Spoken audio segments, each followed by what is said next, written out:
ننھے ننھے الفاظ بڑے بڑے گھاؤ لگانے کی طاقت رکھتے ہیں۔ اگر کوئی شخص اپنی ساری برائیوں پر قابو پانا چاہتا ہے تو وہ سچ بولنا شروع کر دے۔ لوگوں کو بالکل اسی طرح معاف کرو جیسے تم اللہ رب العزت سے امید رکھتے ہو کہ وہ تمہیں معاف کر دے۔ کوشش کرو کہ تم دنیا میں رہو، دنیا تم میں نہ رہے، کیونکہ کشتی جب تک پانی میں رہتی ہے خوب تیرتی ہے، لیکن جب پانی کشتی میں آ جاتا ہے تو وہ ڈوب جاتی ہے۔ عزت عورت کو دیے جانے والے تحفوں میں سب سے اہم، خوبصورت اور نایاب تحفہ ہوتا ہے، مگر اتنا قیمتی تحفہ دینا ہر مرد کے بس کی بات نہیں۔ غلط بات پر غصہ آ جانا شرافت کی نشانی ہے، لیکن اسی غصے کو پی جانا مومن کی نشانی ہے۔ کسی کا دل نہ دکھانا، اگر اس نے صبر کر لیا تو تمہارے لیے مسئلہ بن جائے گا۔ ہر وقت طنزیہ لہجہ رکھنے والا اپنا وقار کھو بیٹھتا ہے۔ وقت کی دوستی تو ہر کوئی کرتا ہے، مزہ تو تب ہے جب وقت بدل جائے پر دوست نہ بدلیں۔ انسان چہرہ تو صاف رکھتا ہے جس پر لوگوں کی نظر ہوتی ہے، مگر دل کو صاف نہیں رکھتا جس پر اللہ تعالیٰ کی نظر ہوتی ہے۔ کسی جاہل کے ساتھ تخت پر بیٹھنے سے اچھا ہو کسی عالم کے ساتھ زمین پر بیٹھا جائے۔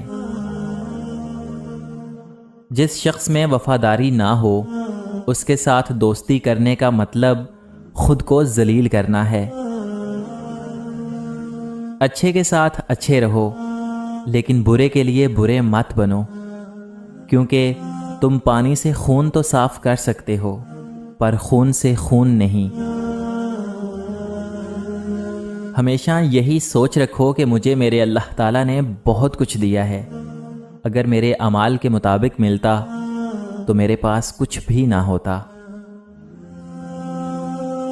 جو ریاست مجرموں پر رحم کرتی ہے وہاں کے بے گناہ لوگ بڑی بے رحمی سے مرتے ہیں۔ فاصلے بڑھتے ہیں تو غلط فہمیاں بھی بڑھ جاتی ہیں، پھر وہ بھی سنائی دیتا ہے جو کہا بھی نہ ہو۔ وہ شخص اپنے آپ پر بڑا ظلم کرتا ہے جو پورے دن اور رات میں ایک بار بھی استغفار نہیں کرتا۔ اپنی شخصیت کو سنوارنے اور زندگی کو بہتر بنانے میں اتنا مصروف ہو جاؤ کہ دوسروں پر تنقید کرنے کا وقت ہی نہ ملے۔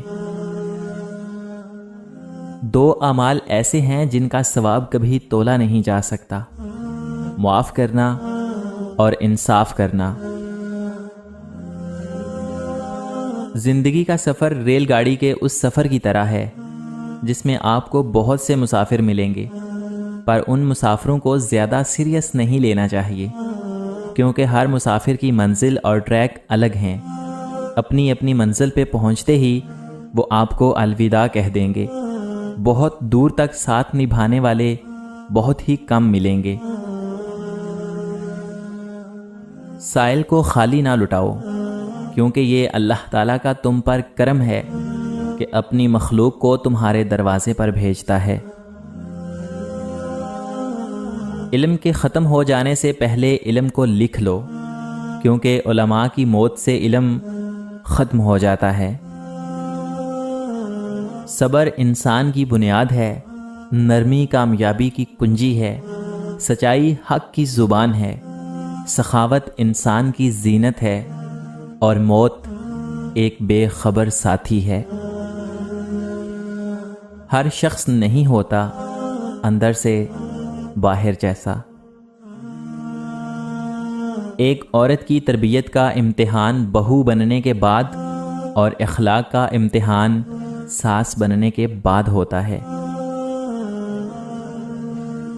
ایسا کیوں ہوتا ہے کہ جس سے شدید نفرت ہو انسان خود بھی اسی جیسا بن جاتا ہے؟ ساری زندگی اپنی ساس سے نفرت کرنے والی بہو بھی وقت آنے پر اپنی ساس کی ہی کاربن کاپی بن جاتی ہے۔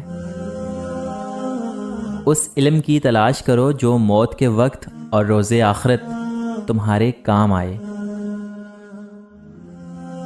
عورت کا کیا کام جنت میں؟ عورت تو یہاں بھی اولاد کے دوزخ میں جلتی ہے، وہاں بھی اولاد کی قسمت سے باندھ جائے گی۔ جو کسی کے 7 بیٹے ہوئے، عبد الکریم اور 6 جنت میں گئے اور 7واں دوزخ میں گیا، تو ماں کو جنت میں تلاش نہ کرنا، وہ تجھے 7ویں بچے کے ساتھ دوزخ میں ملے گی۔ جو دوسروں کو عزت دیتا ہے، اصل میں وہ خود عزت دار ہوتا ہے، کیونکہ انسان دوسروں کو وہی کچھ تو دے سکتا ہے جو کچھ اس کے پاس ہوتا ہے۔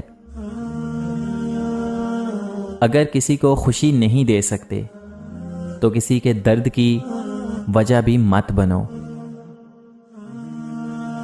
روز و شب کے میلے میں غفلتوں کے مارے ہم بس یہی سمجھتے ہیں ہم نے جس کو دفنایا بس اسی کو مرنا تھا۔ کسی کی بیٹی کو اتنی ہی تکلیف دو جتنی اپنی بیٹی کے لیے سہ سکو، ورنہ دنیا گول کیوں ہے یہ اللہ تعالیٰ تمہیں سمجھا دے گا۔